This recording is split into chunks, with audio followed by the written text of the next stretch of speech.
आहे की समजा आज मी तुम्हाला प्रश्न केला की प्रभू येशू ख्रिस्तानं अशी कसली आम्हाला हे दिलेली आहे काय की आज्ञा, की ती आज्ञा फारच चांगली आज्ञा आहे आणि त्या आज्ञाच्या द्वारे आम्हाला प्रभू येशू ख्रिस्ताबद्दल अधिक आणि अधिक जवळ येता येतं, असं काहीतरी आहे का तुमच्याजवळ? कुठली आज्ञा दिली असणार? तुम्ही म्हणाल एकमेकावरती प्रीती करा, कधी म्हणाल तुम्ही भाकर मोडायला जमा, किंवा म्हणाल की तुम्ही काय की मंडळीला येत चला, अशा प्रकारे तुम्हाला कदाचित प्रश्नाचे उत्तर असतील. पण देवाने प्रभू येशू ख्रिस्ताने अजून एक आम्हाला आज्ञा दिलेली आहे. कुठली? की बाप्तिस्मा. हा शब्द बाप्तिस्मा हा, आणि जे त्याच्यावरती प्रीती करतात त्यांना बाप्तिस्मा घ्या असं सांगितलेलं आहे. आता ह्या ठिकाणी मी 2-3 गोष्टी बाप्तिस्मा याच्याबद्दल सांगणार. पुष्कळांचा बाप्तिस्मा झालेला, आमच्या मंडळीमध्ये बाप्तिस्मा सगळ्यांचा झालेला आहे, हे प्रभूचं गौरव आहे. मग बाप्तिस्मा हा जो शब्द आहे हा ग्रीक शब्द तसाच्या तसाच ठेवलेला आहे, कळलं? आणि सगळेजण ह्याला बाप्तिस्मा म्हटलं. फक्त कन्नड आणि तेलुगू मध्ये ह्याला कदाचित जरासं वेगळं नाव दिसेल. कन्नड मध्ये ह्याला दीक्षास्नान असं म्हटलेलं आहे, तसं नाहीये, हे दीक्षास्नान नाही. बाप्तिस्मा याचा ओरिजिनल जो अर्थ आहे की बुडवणे. काय करणे? बुडवणे, द्रव्यामध्ये बुडवणे, पाण्यामध्ये बुडवणे. आणि हा शब्द ग्रीक भाषेमध्ये तसंच्या तसंच ठेवलेलं आहे. मग जरासा आज मला सांगायचंय की इंग्लिशमध्ये जरा थोडं सांगायचं असेल तर 1-2 शब्द इंग्लिशमध्ये सांगेन.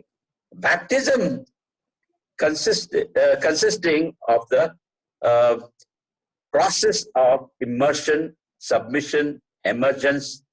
ओके, हे सगळं म्हणजे याचा अर्थ काय? बाप्तिस्मा जो आहे याचा अर्थ म्हणजे काय की बुडणे, बुडवणे आणि बुडवून घेणे आणि बुडाला, असं असे शब्द. पण त्याचा एकच अर्थ बुडणे किंवा बुडवणे हे बुडायला आम्हाला सांगितलेलं आहे. जर मी बाप्तिस्मा बुडायचं असं, बुड हा शब्द जर आम्ही घेतला तर कशाबद्दल बुडायला सांगितलेलं आहे, का बुडायला सांगितलेलं आहे?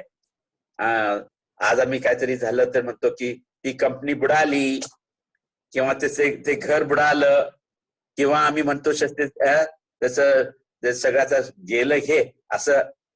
पण बुडणं म्हणजे काय की ते संपूर्ण त्याच्यावरती जे टिकून राहतात आणि त्याच्यामध्ये त्याच्या खोल आत जाणे, याचा अर्थ खोल आत जाणे. प्रभूच्या सानिध्यात राहून कळालं, त्याचं ऐकणं हे फार महत्वाचं आहे. कृपा करून काही शब्द, आता मी मराठीमध्ये बोलत आहे आणि मराठी मध्ये काय बुडणे आणि बुडवणे आणि बुडवून घेणे या 3 गोष्टीवरती पवित्र शास्त्रात काय म्हटलेलं आहे, आणि हे प्रभू येशू ख्रिस्ताच्या बाप्तिस्म्यावरती अवलंबून आहे. आता म्हटल्यानंतर तुम्ही कुठनं शोधून आणला हे बुडणे हा जो शब्द आहे मराठीमध्ये नसला तरी तो आम्हाला दर्शवतो. कृपा करून तुम्ही याचा माझ्यावर मत्तई कृष्णवर्तमान याचा 3रा अध्याय,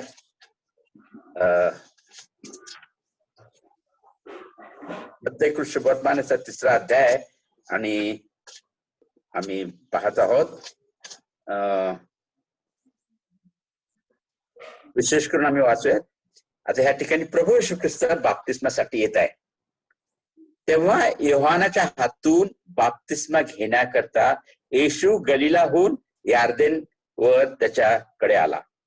परंतु योहान त्याला मना करून म्हणाला, आपल्या हातून मी बाप्तिस्मा घ्यावा असे असता आपण माझ्याकडे येता हे काय?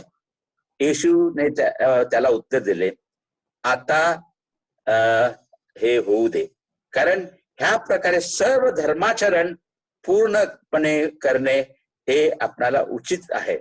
तेव्हा त्याने तसे होऊ दिले. मग बाप्तिस्मा घेतल्यावर येशू लागलाच पाण्यातून वर आला आणि पहा आकाश उघडले. तेव्हा त्याने परमेश्वराचा आत्मा कबुतरासारखा उतरताना व आपणावर येताना पाहिला. आणि पहा आकाशातून अशी वाणी झाली की हा माझा पुत्र मला परमप्रिय आहे, ह्याच्याविषयी मी संतुष्ट आहे. आता पहिली गोष्ट अशी आहे की योहानाला खरं म्हणजे बाप्तिस्मा करणाऱ्या योहानाला कोण ओळखत नव्हतं. प्रभू येशू ख्रिस्त त्याला चांगलं ओळखायचा, कारण तो त्याच्या नातलगापैकी एक होता म्हणायला हरकत नाही. पण तो देव होता म्हणून त्याला तो ओळखतो, कारण देवाने योहानाला ह्या जगामध्ये एक पुढारी म्हणून पाठवलं होतं. कसला पुढारी? की तो येशू बद्दल सांगणार आहे, पुढे जाऊन सांगणारा. आणि तो पुढं येऊन सांगणार होता की प्रभू येशू ख्रिस्त काय करणार आहे. त्याची दिलेली साक्ष आम्हाला माहित आहेत, आणि जर आम्ही त्याच्या साक्षाबद्दल पाहू तर आम्ही थोडा वेळ पाहणारच आहोत. परंतु आम्ही पाहतो की हा प्रभू येशू ख्रिस्ताला आता पूर्ण काहीतरी करायचंय. काय करायचं आहे की धर्माचरण पूर्ण करायचंय, पूर्णपणे करायचं. धर्माचरण म्हणजे चांगुलपण. ह्या गोष्टी, ह्या चांगल्या गोष्टी देवापासून येतात. आणि कुठं असं नव्हतं की त्यावेळेला बाप्तिस्मा काय आहे लोकांना कळत होतं. काही लोक ज्यावेळेला तो योहान सांगू लागला की पश्चाताप करा आणि तुम्ही बाप्तिस्मा घ्या, पश्चाताप करा. आणि तो अरण्यातून त्याला देवाची वाणी झाली, असा आम्ही लूक शुभवर्तमान याच्यामध्ये 3ऱ्या अध्यायामध्ये लूक शुभवर्तमान बघा, या ठिकाणी आम्ही पाहतो 3ऱ्या अध्यायामध्ये काय, Luke's gospel chapter 3 we read दिस.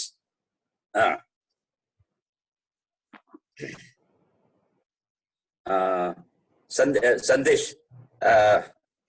तेव्हा तिर्बीय कैसर याच्या राज्याच्या 15व्या वर्षी पंतय पिलात याच्या अधिकारी होता.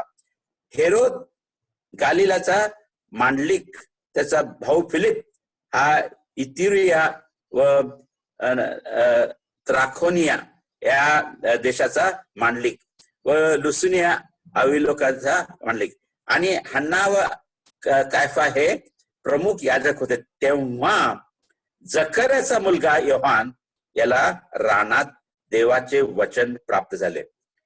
हे कसं की जुन्या करारामध्ये आम्ही पाहतो की देवाचा संदेश, त्यांना देवाचं वचन प्राप्त झालं आणि ते बोलू लागले. तशाच पद्धतीनं योहान हा रानात असताना देव त्याच्याशी बोलू लागला, आणि जे वचन त्याला प्राप्त झालं तो सांगत आहे. देवाचं वचन परिपूर्ण होण्यासाठी देवाने योहानाला पाठवलं होतं, आणि योहानाला ह्या गोष्टीसाठीच पाठवलं होतं. काय की लोकांना त्यांनी पुढे सांगावं की कोण येणार आहे, की ख्रिस्त येणार आहे, आणि ख्रिस्त या जगामध्ये राहणार आहे. आणि योहान आमचा योहान शुभवर्तमान प्रभूचा शिष्य, तो काय म्हणतो, प्रारंभी शब्द होते, शब्द देवासह होता आणि शब्द देव होता, आणि तो शब्द देही झाला, त्याने आम्हा आणि तुम्हामध्ये वस्ती केली, असं आज सकाळी पण बंधूंनी वाचलं. प्रभू येशू ख्रिस्ताने आमच्यामध्ये वस्ती केली, आणि हे प्रकट करण्यासाठी, इस्रायलाला प्रकट करण्यासाठी कोणाला होता, बाप्तिस्मा करणारा योहानाला होता. आणि आता सुवार्ता जी सुरुवात झाली, ती सुवार्ता प्रभू येशू ख्रिस्तापासून फक्त इस्रायलामध्ये सुरुवात झाली. इस्रायलच्या लोकांनी ते ऐकावं, इस्रायलच्या लोकांना ते समजावं, कारण तो स्वकीयाकडे आला प्रभू येशू ख्रिस्त. नंतर आम्हाला माहिती स्वकीयाने त्याचा स्वीकार केला नाही, पण त्याचे अगत्याचं होतं की तो इस्रायल लोकांच्याकडे येणार. पुष्कळांना वाटतं की प्रभू येशू ख्रिस्त तिथं आला, इथं का नाही आला, आमच्या भारत देशामध्ये किंवा युरोपमध्ये का नाही आला, किंवा अमेरिकेमध्ये का नाही आला. नाही, देवाची तशी इच्छा नव्हती की हे इस्रायल हे प्रभूचं राष्ट्र आहे. देवाने ती जागा अब्राहमाला दिली, आणि त्याला सांगितली अब्रामापासून इसाकापासून याकोबाला, याकोब पासून त्याच्या 12 पुत्रांना. आणि ही सगळी जागा सगळी म्हणजे फार मोठी नाही जागा, पण देवाने ही जागा त्याच्यासाठी दिली. देव, आम्ही देवाला देव का म्हणतो? का तर देव बाप काय करतो, ज्या गोष्टी माणसाला अशक्य आहेत तो ते शक्य करून दाखवतो.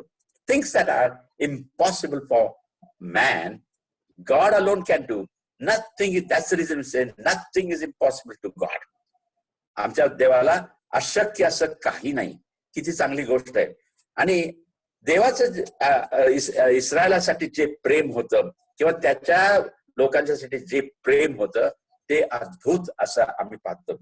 देवानी इस्रायल राष्ट्राला फार जवळच असं केलं आणि त्या लोकांची वाढ त्यांनी मिसर देशामध्ये केली.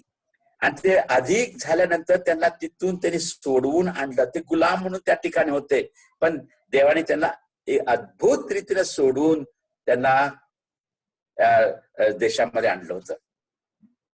त्या ठिकाणी दुधा मधाचा प्रदेश, दूध आणि मध जरत आहे त्या ठिकाणी त्यांना आणण्यात आलं होतं आणि त्या ठिकाणी ते व्यवस्थित राहत होते. पण त्या लोकांनी देवाचा नाकार केला होता. आता आम्ही पाहतो की प्रभू येशू ख्रिस्त म्हणतो की मला बाप्तिस्मा दे, योहानाला सांगतो. आणि हे कसं काय?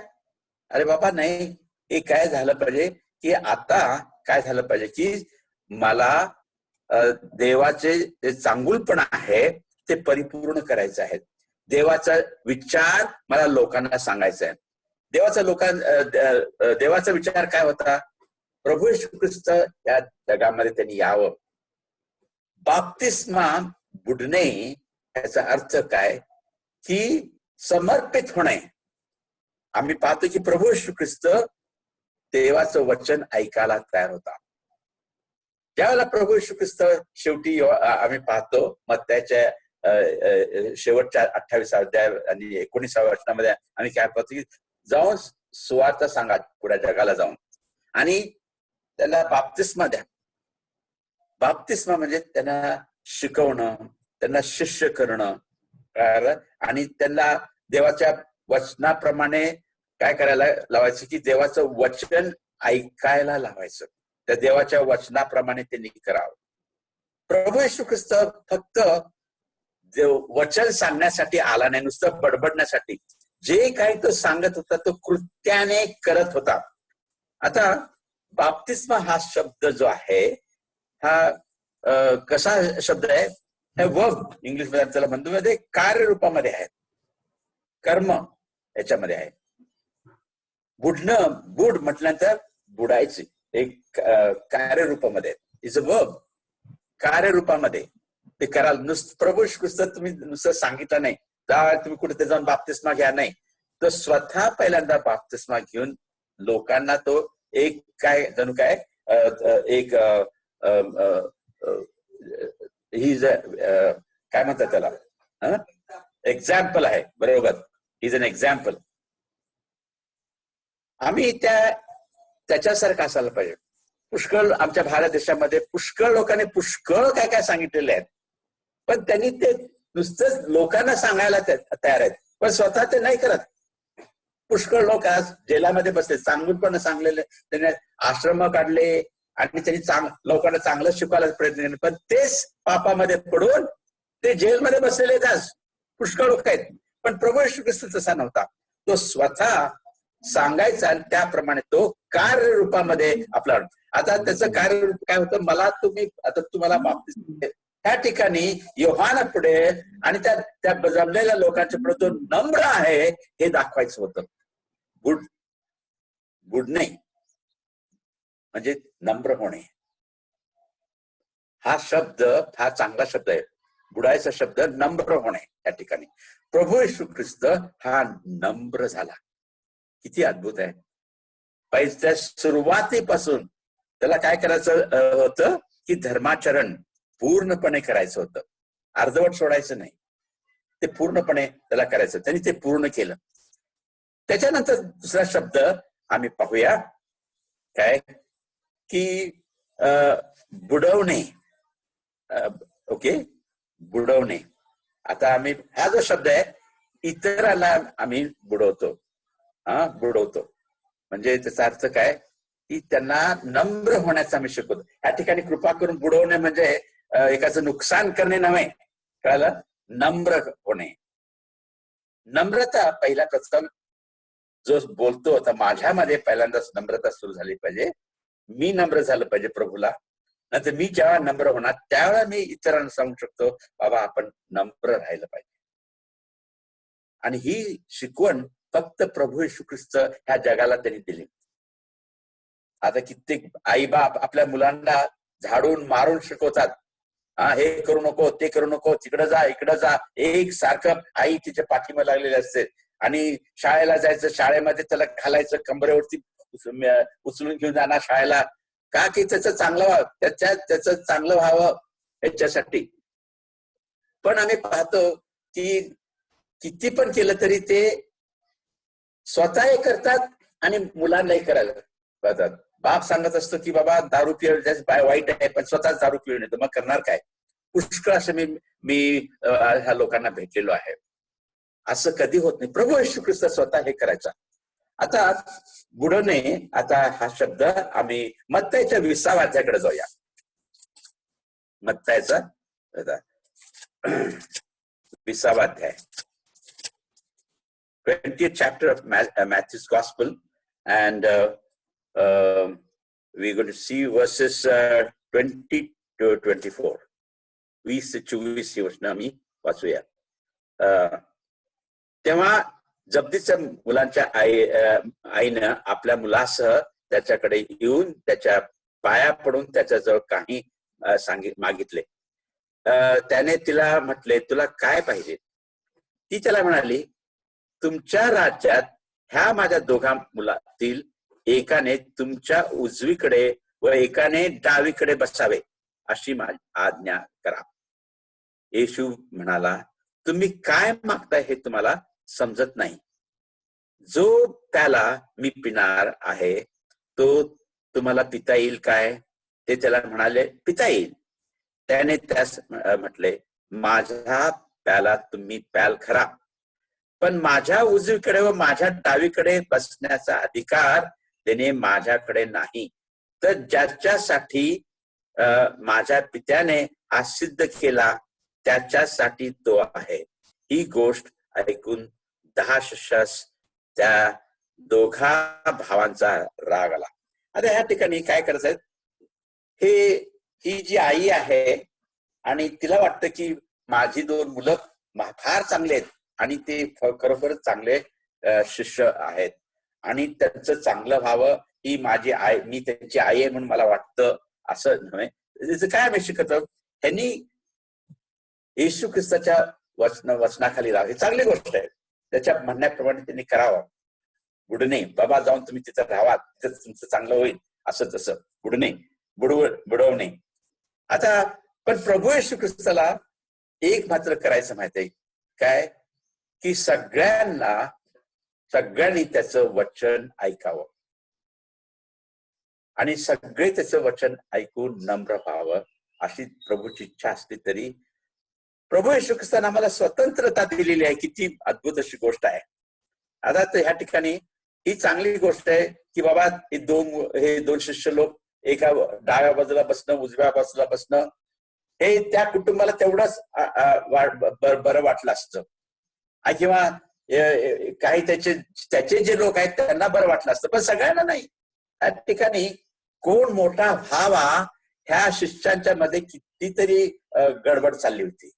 मी मोठा होणार असे शिष्य लोक म्हणत असताना देखील आम्ही पाहतो की प्रभू ख्रिस्ताला माहिती आहे की बाबा चांगली गोष्ट कोण करू शकतं. पहिल्या आम्ही शिकलो काय की हे योहान तयार नव्हता पहिला, पण तो तयार झाला. म्हणजे आणि प्रभू येशू ख्रिस्त स्वतः नम्र झाला, ही त्यांनी ही गोष्ट पाहिली. त्याच्यानंतर आम्ही पाहतो ह्या ठिकाणी हे 2 शिष्य आहेत, त्यांना काहीतरी व्हायचं आहे, पण प्रभू म्हणतो बाबा रे, ते माझ्या हातात नाही, ते देवाच्या पित्याच्या हातात आहे. हे त्याला तो स्पष्ट सांगतो. याचा अर्थ असा नाही की प्रभूला देता येत, सर्व काही प्रभूच्या हातात आहे. कारण प्रभूला काय करायचं होतं, पहिल्यापासून योहानाच्या पासून बाप्तिस्मा घेणं म्हणजे मी मरणाला तयार आहे. मरण मी तयार, मरण हे मी तयार करणार. तो प्रभू येशू ख्रिस्त ह्या जगामध्ये मरण्यासाठी आला होता. पण या दुसऱ्या ह्याच्यामध्ये आम्ही काय पाहतोय, 2 मुलं आहेत आणि प्रभू येशू म्हणतो जो प्याला मी पिणार आहे, म्हणजे जे मरण मी घेणार आहे, जे कष्ट, दुःख, त्रास, संकट मी घेणार आहे, तू ती घ्यायला तयार आहे? हो आम्ही तयार आहे. प्रभूला माहित होतं. या ठिकाणी याकोब आम्हाला माहिती आहे. याकोबाबद्दल आम्ही पाहतो की मला वाटतं प्रेषितांच्या कृत्याचा 11व्या अध्यायामध्ये, प्रेषितांच्या कृत्याच्या 11व्या अध्यायामध्ये आम्ही पाहतो की त्या ठिकाणी पेत्र आणि याकोब या दोघांना अटक करण्यात आली होती. पण पेत्राला सोडण्यात आला, अद्भुत रीतीने तो सुटला त्या ठिकाणी. पण याकोबाला तलवारीने मारण्यात आला. हाच याकोब ज्याला उजव्या बाजूला बसायचं होतं देवाच्या हाताकडे, प्रभू येशू ख्रिस्ताच्या. का? हे प्रभूला त्याचं पुढं काय होणार माहिती. तो काय म्हणतो, जो प्याला मी पिणार आहे तो तुम्हाला पिता येईल, पिता येईल. हा बरोबर आहे. आणि हे प्रभूला माहित होतं की हा शिष्य नक्कीच माझ्यासाठी मरणार आहे. मरण ह्या ठिकाणी आता काय शिकवते प्रभू येशू ख्रिस्त आम्हाला, हे व्हॉलेंटरी आहे. प्रभू येशू ख्रिस्तासाठी मरणं जो त्याच्यावरती प्रीती करतो तोच करू शकतो. आता या ठिकाणी नुसतं बाप्तिस्मा घेणं नव्हे, कळलं? पुष्कळ लोकांचा बाप्तिस्मा झालेला आहे आम्हाला माहित आहे. पण ह्या ठिकाणी प्रभू येशू ख्रिस्त सांगत आहे बाप्तिस्म्याबद्दल काय, जो प्याला मी पिणार, म्हणजे जो बाप्तिस्मा मी घेणार आहे. पुढच्या याच्यामध्ये आम्ही पाहणार आहोत प्रभू येशू ख्रिस्तांनी कसला तो प्याला पिला. आता ह्या ठिकाणी तो प्याला म्हणजे मरण, जे मरण मी घेणार आहे ते तुम्ही घेऊ शकाल काय? जे कष्ट मी घेणार आहे तुम्ही घेऊ शकाल? मी घेणार आहे. आणि ह्याच्याबद्दल पूर्ण माहिती ती त्यांना होती. पण फक्त प्रभू येशू ख्रिस्तासाठी आता सगळ्यांच्या मध्ये भांडण आहेत काय, मी त्याचा शिष्य होणार, मी पुढे होणार, मी पुढारी होणार, मला त्याच्या उजव्याकडे बसायचंय, मला त्याच्या डावीकडे बसायचंय, हे त्यांच्यामध्ये भांडण असताना आता काय झालेलं आहे, प्रभू येशू ख्रिस्त स्वतःच मेलेला आहे. त्याच्यानंतर पवित्र आत्मा आल्यानंतर किती मोठा फरक झालेला आहे. हाच हे जे शिष्य लोक भांडायला तयार होते, पण आज ते काय झालेत की प्रभू येशू ख्रिस्ताच्या म्हणण्याप्रमाणे ऐकायला ते तयार झाले. किती अद्भुत गोष्ट. आणि आम्ही पाहतो की ह्या ठिकाणी हा जो याकोब पुढं जाणारा, आता तो नम्र होऊन आपलं शिर देखील त्याला तयार झाला. ख्रिस्ती जीवन फक्त पुढारीसाठी नव्हे, ख्रिस्ती जीवन हे स्वतः एक गुलामासारखं राहून, त्यांच्यावर राहून त्यांना त्यांची सुटका करून त्यांच्यावर तो जाणार. प्रभू येशू ख्रिस्त आपल्या शिष्यांच्या बरोबर होता. तो स्वतः त्यांच्या बसत असे, त्यांच्यावर तो जेवत असे, त्यांना तो शिकवत असे. कुठला पण नवीन शिष्य होत असेल तर तो त्यांच्या घरी जात असे, त्यांच्याशी तो बोलत असे, त्यांच्याशी तो जेवत असे. पुष्कळ असे आज फुल टाइम वर्कर किंवा एल्डर्स म्हणून घेतो आमच्या मंडळीमध्ये आहेत. कोणाच्या घरी त्यांना जायची इच्छा नाहीये, कोणाबरोबर त्याला प्रार्थना करायची काही गरज नाही. त्यांना नुसतं पैसा त्यांच्याकडनं, किती पैसा तुम्ही द्याल ते गोळा करून ठेवायचा आहे. तसं नाही हो, नम्र झालं पाहिजे. प्रभू येशू ख्रिस्त किती नम्र झाला. तो पहिल्यांदा नम्र झाला, त्यांनी बाप्तिस्मा घेऊन लोकांना कळवलं. त्यांनी लोकांना सांगितलं की बाबा रे, माझ्या जर पाठीमध्ये लागायचं असेल तर माझा क्रूस खांब घेऊन माझ्या पाठीमध्ये तुम्हाला लागावं लागणार. क्रूस खांब, मरण हे फार माणसाला ह्याची आवड नाहीये, पण हे आमच्या जीवनात आहे. मरण हे नेमून ठेवलेलं आहे. मरण आहे, प्रत्येक जीवात्मा जो पाप करील तो मरेल, असं देवाचं वचन आहे. मरण हे येणार, अशक्तपणा येणार, म्हातारे होणार, आमचं कोण काळजी घेणार नाही असं देखील होणार, आम्हाला रस्त्यावरती पण फेकून देण्यात येतील.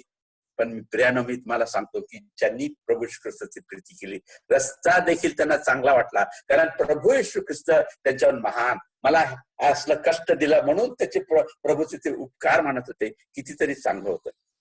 आता मला वेळ पण माझा कमी आहे, तिसरं याच्याकडे जाऊया. आता आम्ही पाहणार आहोत की बुडवून घेणे. आता पहिलं आम्ही पाहिलं बुडणे, बुडवणे, आता बुडवून घेणे. आता आम्हाला हे कुठं मिळेल तर हे आम्ही पाहूया लूक शुभवर्तमानाचा 12वा अध्याय आणि 50वा वचन. Luke's gospel chapter 12 and verse 50. कोणाला ते मिळालं तर वाचतील का मला, म्हणजे मला समजेल की बाबा ते माझं ऐकत आहेत. लूक शुभवर्तमान याचा 12वा अध्याय आणि 50वा वचन. सिस्टर विद्या असेल त्या ठिकाणी वाचेल मराठीमध्ये. हॅलो, नाही, कोणा इंग्लिश मध्ये असेल इंग्लिश मध्ये वाचा, हरकत नाही. 50वा वचन तेलुगूमध्ये वाचू. मला बाप्तिस्मा घ्यावायचा आहे व तो होईपर्यंत मी मोठ्या पेचात आहे. मला बाप्तिस्मा घ्यायचा आहे आणि मी पृथ्वीवर आग पेटवायला आलो नाही आहे. म्हणजे प्रभू येशू ख्रिस्त जगामध्ये आला होता, त्याचा बाप्तिस्मा हा कुठला बाप्तिस्मा होता? त्या क्रुसावरती मरायचा दिवस येणार होते, क्रुसावरती मरायचे दिवस येणार होते. आणि त्याला माहित होतं तो ह्या शरीर असताना त्या क्रुसावरती जाण्याचा जर विचार करायला देखील फार कठीण होतं. कसं जाणार? हे जे मरण होतं, क्रुसावरचं मरण, कोणासाठी? गुन्हेगारासाठी, वाईट लोकांसाठी, शिवाशाप देणाऱ्या लोकांसाठी, खून करणाऱ्या लोकांसाठी, असल्या लोकांसाठी एक क्रूस खांबावरचं मरण होतं. पण ते मरण आता प्रभू येशू ख्रिस्ताचं होणार, आणि ते पण लोकांनी त्याच्यावरती खोटा आरोप द्यावा, त्याच्यावरती लोकांनी थुकावं, लोकांनी त्याला वाटेल तसं मारावं. काय त्याला धरून मारले प्रभू येशू ख्रिस्ताला, बापरे बापरे. त्याच्या पाठीवरती नुसतं भयानक त्याची पाठ करून ठेवली, आणि प्रभू त्या ठिकाणी जातात. आणि प्रभू हा बाप्तिस्मा हा घ्यायचा आहे मला. प्रियानो, हा बाप्तिस्मा स्वतःला घेणं, त्याला इतर लोकांची गरज असते, त्यांना बुडवावं लागतं. मी मिखाचं पुस्तक शिकत आहे. मिखाच्या पुस्तकामध्ये जर तुम्ही वाचाल 3ऱ्या अध्यायामध्ये, तर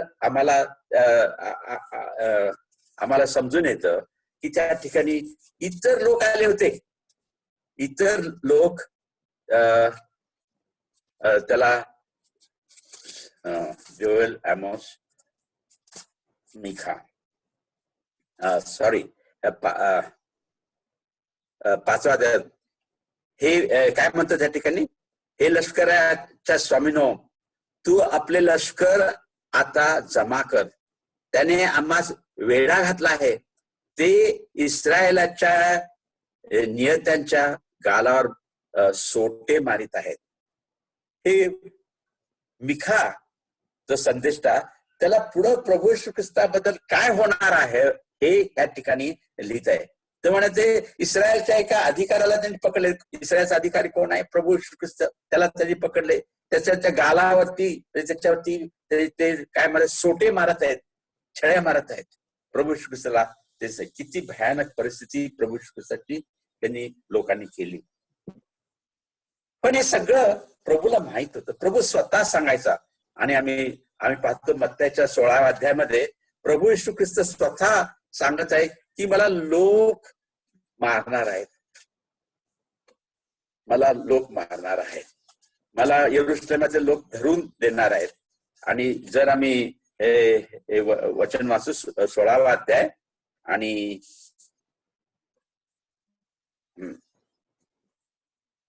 आज ह्या ठिकाणी 16 अध्यायामध्ये 16 वचनामध्ये शिमोन पेत्राने उत्तर दिले, आपण ख्रिस्त जिवंत देवाचे पुत्र आहात. येशू त्याला म्हटले, शिमोन बारयानो, धन्य धन्य तुझी, कारण मांस व रक्त यांनी नव्हे तर माझ्या स्वर्गातील पित्याने हे तुला प्रगट केलेलं आहे. मग नंतर काय झालं की सगळं काय झाल्यानंतर प्रभू येशू ख्रिस्त त्याला सांगू लागला. 21 वचन बघा, तेव्हापासून येशू ख्रिस्त आपल्या शिष्यांना सांगू लागला की मी यरुशलेमेस जाऊन वडील, मुख्य याजक व शास्त्री यांच्याकडून पुष्कळ दुःख सोसावी, जीवे मारले जावे व तिसऱ्या दिवशी उठवले जावे ह्याचे अगत्य आहे. पण हे त्यावेळेला पेत्र म्हणते, तसलं काय येऊ नये तुला, तसलं काय होऊ नये, कारण तू गेला असं आमच्या सगळं गेलं असं त्याला वाटायचं. प्रियानो, प्रभू येशू ख्रिस्ताला सगळं माहित होतं की काय होणार आणि काय नाही. तो सांगत होता की मला मारणार आहेत, माझा वध करणार आहेत, आणि ते पण कोण? चांगले लोक आहे. हो, चांगले लोक, जगाच्या पद्धतीनं ते चांगले. कोण ते? कसले लोक होते? यरुशलेमेत जाऊन वडील, मुख्य याजक, शास्त्री व परुषी हे लोक येणार आणि ते त्याला धरून जीवे मारणार आहेत.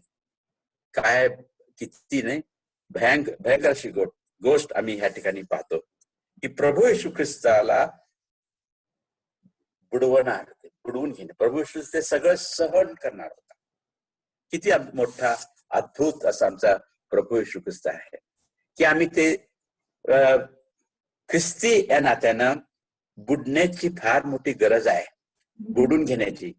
त्यानं बाप्तिस्मा जो अर्थ आहे हा खरोखरच नम्र होणे आणि प्रभूच्या पायात बसून शिकणे. मरियाने ते निवडलं.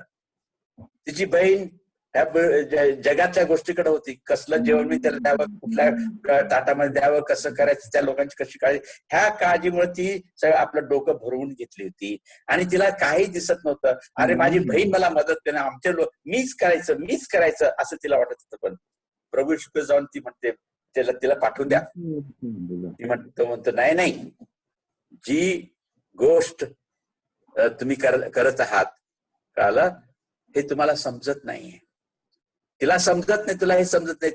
मरियेनं चांगला वाटा घेतलेला आहे आणि तो तिच्यापासून घेणार नाहीये. प्रियानो, प्रभू येशू ख्रिस्ताच्या पायाकडे बसून शिकणं फार महत्वाचं आहे. प्रियानो, आम्ही ते शिकूया, आम्ही त्याच्याकडे नम्र झालं पाहिजे. मी बाप्तिस्मा घ्यायला तयार पाहिजे. बाप्तिस्मा मी एकदा बाप्तिस्मा घेतलो आणि माझं संपलं ते नव्हे, तसलं नाही मी बोलत. तुमचा बाप्तिस्मा झाला, पण रोज मी नम्र होऊन प्रभूच्या इच्छेप्रमाणे वागणार का? प्रभूच्या सेवेत मी राहणार का? प्रभूची सेवा मी करणार का? कठीण आहे, सोपं नाहीये. प्रभू मला सहाय्य करो की आम्ही त्याच्या सेवेमध्ये राहावं आणि बाप्तिस्मा बुडवणे आणि बुडवून घेणे या 3 गोष्टीकडे आम्ही लक्ष देत जाऊया. ते आम्हाला सहाय्य करो. देवाची स्तुती असो. बंधूंनी विशेष करून बाप्तिस्मा याबद्दल सांगितलेलं आहे. पुन्हा आपला बाप्तिस्मा झालेला आहे. आपणाला माहित आहे, आपण ख्रिस्ताबरोबर मेलो,